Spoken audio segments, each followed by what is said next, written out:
Let's have some fun creating a life-size mannequin or sculpture using tape, newspaper, plastic wrap, and scissors.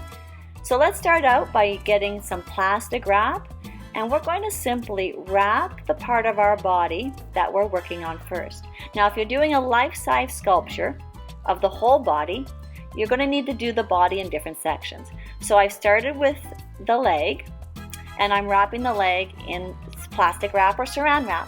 Next, get your packing tape. Now, you could also use masking tape, but I use plastic packing tape because it's a little bit wider. And I simply go over all of the areas that I use the saran wrap, and I cover. This is going to give it a harder shell when we cut it open, and then we can stuff it. You'll see that I do every single part of my body that I have covered in saran wrap. The saran wrap just prevents the tape from sticking to you, and it gives a surface for the tape to stick to. So the saran wrap or the plastic wrap is very key in this process.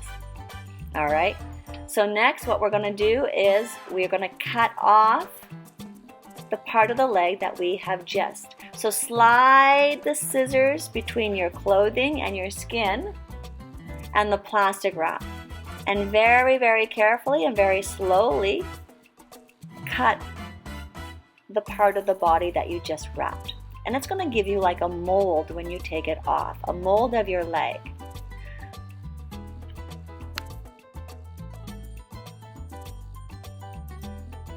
Now that we have the mold of the leg, we're going to get newspaper, we're going to stuff it inside of the mold.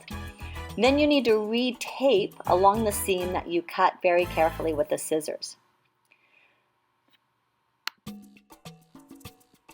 Now that we have one leg completed, we need two.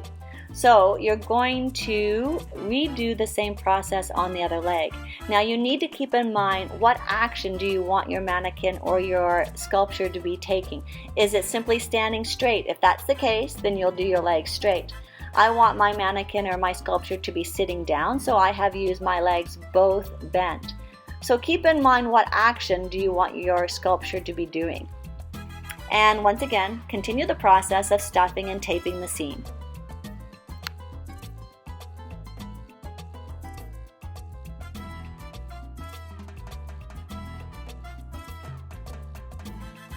Of course, once you have two legs, you need to do the torso or the main part of the body. This might be a little bit challenging, but you're going to do the same process. Wrap yourself in plastic wrap, then cover the plastic wrap with tape, and then very, very carefully, once again, you're going to use your scissors to cut the mold in half. And you can see now I've got my legs and the top part of my body all stuffed. And now I'm simply going to use the saran wrap and the tape to help me join them together. And you can see that the shape of the body is starting to come together.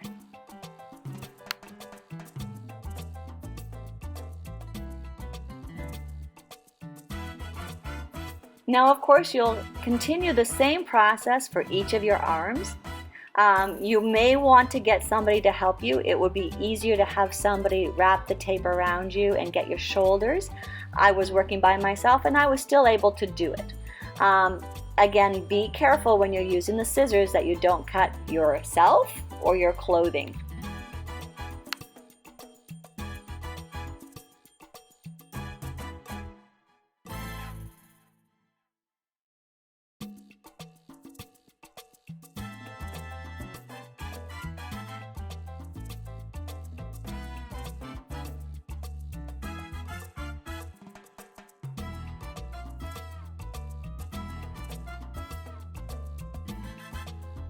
Lastly, because I'm having students create these sculptures in class, I don't want them to wrap their head with the plastic wrap. That doesn't make sense.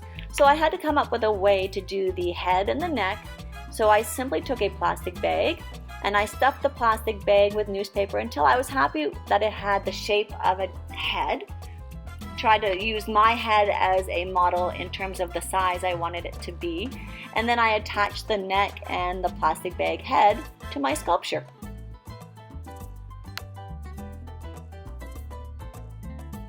At this point, I can choose to paper mache my sculpture, and then I could paint it.